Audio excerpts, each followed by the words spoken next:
So my name is Summit. I'm a software engineer. I moved to Seattle in January of 2016 after spending 11 months living out of two bags. You see, in 2011, I was tired of, well, everything. I mean, don't get me wrong, I had some amazing friends. I lived in a city with amazing music. I had a good job. I worked at the University of Cincinnati. And whenever I got frustrated at staff meetings, I threatened to move to Australia. In 2012, I moved to Melbourne. I ended up in a job writing software and later administrating servers for a travel agency, basically the exact same thing I've been doing in America for a decade, but now I was on the other side of the planet. The next year I moved to Wellington, New Zealand. Every time I moved, I had hopes I could get out of software, but I always ended up back in front of a screen, at a desk, like a moth, being attracted to the thing that might bring it warmth, but will ultimately distract it from its destination until it dies. I spent a few years in the city of Wellington, also known as the most beautiful city on the entire planet Earth. I ended up with a job too. It was writing software. One day someone broke into my flat and stole most of my stuff. I had backups of everything important and nothing irreplaceable was taken, so I decided this was as good a time as any to see the rest of the planet.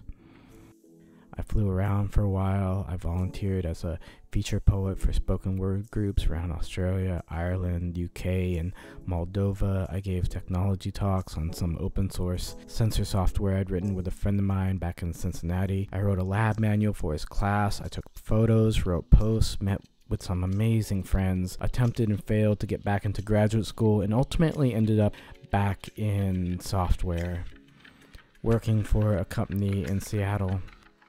I don't see this kind of diversion from my career as any kind of failure. In fact, I think most people should find a way to take time out of their lives to rest and really enjoy the world, instead of waiting for some promise of retirement at the end of one's life that may or may not even come. You might say, well, I'm not a software engineer, I don't have the money.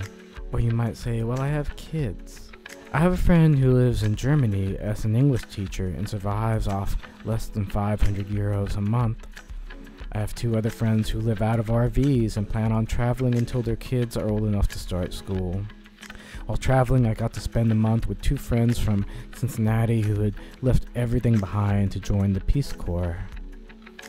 I'll admit it's not the easiest thing in the world, but living minimally has helped me grow a lot in how I view possessions and people. It's not necessarily a better perspective, it's just different.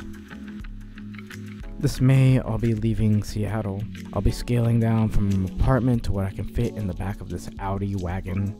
I'll be working on open source software, writing blog posts, and giving technology talks. If you enjoy my posts, if you've attended one of my talks and felt you learned something, if you visit Journey of Con for the daily photograph, if you've ever enjoyed watching me rhyme awkwardly on stage, well, I'm going to be doing more of that.